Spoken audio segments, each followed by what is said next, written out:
एक महिला और उसका 3 लोगों का परिवार अचानक एक कार एक्सीडेंट में मारा गया। जब उनकी आत्माएं अपने ही अंतिम संस्कार में पहुंची तो उन्हें लगा कि रिश्तेदार दुख मना रहे होंगे, लेकिन वहां का नजारा देखकर उनके होश उड़ गए। दादा दादी आराम से महजों खेल रहे थे। दूसरे चाचा का परिवार विदेश घूमने की प्लानिंग में इतना व्यस्त था कि उन्हें अंतिम संस्कार में आने तक की फुर्सत नहीं थी। ये सब देखकर महिला और उसका परिवार गुस्से से भर गया। उन्हें बस एक बात से थोड़ी तसल्ली मिली, उसकी गोद ली हुई बहन और उसका मंगेतर अभी भी वहां मौजूद थे। लेकिन अगले ही पल गोद ली हुई बहन ने अचानक महिला के मंगेतर को गले लगा लिया। तभी सच्चाई सामने आई। असल में कार एक्सीडेंट उन्हीं दोनों की साजिश थी। तभी अचानक महिला का बिजनेस राइवल वहां पहुंचा और आते ही उसने मंगेतर के मुंह पर जोरदार मुक्का मार दिया। वह खास तौर पर महिला को श्रद्धांजलि देने आया था, क्योंकि वह हमेशा से उससे चुपचाप प्यार करता था। यह देखकर महिला की आत्मा पछताने लगी। उसने कसम खाई, अगर मुझे एक और जिंदगी मिली तो मैं पूरे दिल से उसी से प्यार करूंगी।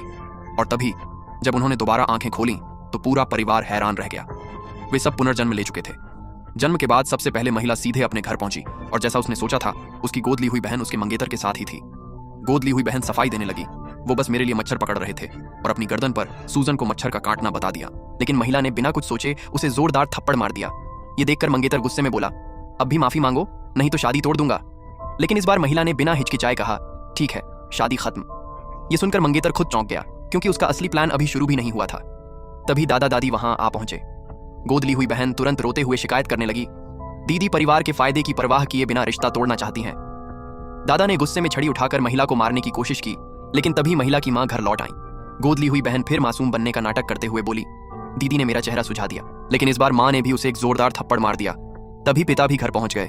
गोद ली हुई बहन फिर झूठ बोलने लगी, लेकिन पिता ने भी उसे थप्पड़ मारते हुए कहा, तुम्हारी हिम्मत कैसे हुई अपनी मां और बड़ी बहन की बेइज्जती करने की। जो पिता हमेशा परिवार और कंपनी के फायदे को सबसे ऊपर रखते थे, इस बार उन्होंने ऐलान कर दिया, अब मैं कंपनी नहीं संभालूंगा और मेरी बेटी को कोई परेशान नहीं करेगा। फिर पूरा परिवार वहां से निकल गया।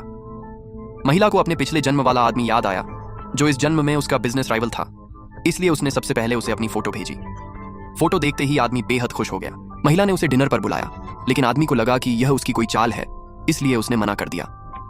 अगली सुबह जब परिवार नाश्ता कर रहा था, दादी शिकायत करने लगी, आज खाना इतना स्वादिष्ट क्यों नहीं है।